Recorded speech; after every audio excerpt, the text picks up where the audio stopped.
Aaron Rodgers was watching the draft very intently on the first night, as he explains to Kyle Brandt in a podcast that officially debuts next month, but a piece of it was published yesterday. Aaron Rodgers talking about how he was watching the draft, thinking that the Packers were going to take a receiver. And also, when they traded up, thinking that they were making the move to get a receiver, whether it was Justin Jefferson, he mentioned him. Brandon Ayuk is a guy that he thought the Packers liked. And when they took a quarterback instead, he said he went and he poured 4 fingers of sipping tequila and braced for the onslaught because he knew his phone was going to blow up from all the people who were making sure he was okay. Well, he's okay for now.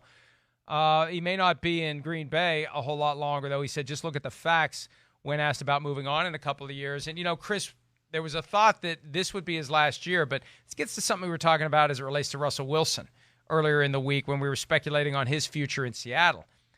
It's going to be harder now to move on from Aaron Rodgers in 2021, even if he wants to move on, because the salary cap is going to be lower. That salary cap hit from trading him is going to be it's going to hurt. A piece of the pie that is gone forever. But look, I think 2 years is now the magic window for Aaron Rodgers with the Green Bay Packers. And I think the moment they traded up to get Jordan Love and squandered their chance to build on a team that got within a game of the Super Bowl last year, which I'm sure has made him upset deep down. I mean, he said nothing in that clip I saw yesterday. Yeah, he played it cool. But no, let me say, He said nothing that conflicted with the things that Brett Favre said after he spoke to Aaron Rodgers. Right. I believe he's upset. I believe that he sees this as, we had a chance to get back to the Super Bowl. We had a chance to try to win a Super Bowl, and you've decided to take a step back.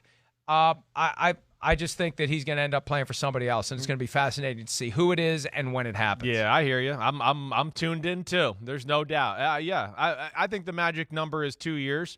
And first off, again, we hit on this on the top of the show, but the draft looks worse now because Devin Funchess has opted out. So now here we are, back to the same group of guys. There's nothing to talk about in Green Bay in the offense. It's Aaron Rodgers and Devontae Adams. It's hand the ball off to Aaron Jones, and hopefully that's all there is to it.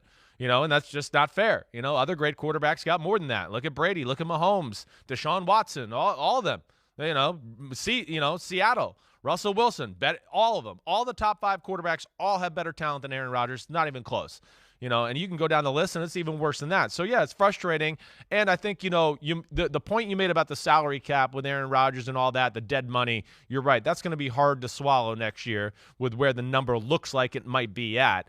Added to the fact that, this is, like, hands down, this is the most raw quarterback in the first round, and this is one of the more raw quarterbacks we've seen be drafted in the first round over the last few years.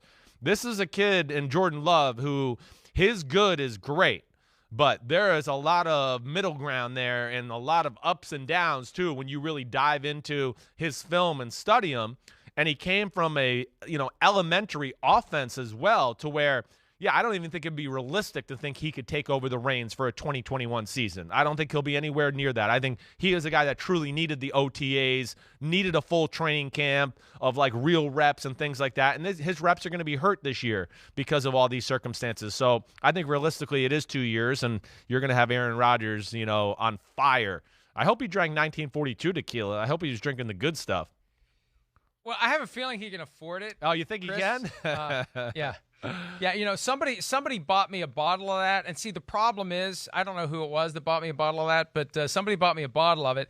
Once you develop a taste for it, what happens is, the first bottle's free, and then you realize how much it costs. Yeah. And the second bottle and the third bottle and the fourth bottle and the fifth bottle aren't free. So I would like to say thank you very much in a sarcastic way to the person who bought me the bottle of 1940. Hey, no problem. I give out good gifts, but that's why I didn't want to give you the big bottle. Remember, I gave some of the really important people here at NBC. I gave them the big bottle, and I gave you the smaller one. I couldn't waste that kind of money on you. You got to get your story straight, because you've gone from I intentionally bought you the small bottle too. I was supposed to get you the bigger bottle, so you're all over the place. I don't know what the hell I did about this and clear it up once and for all.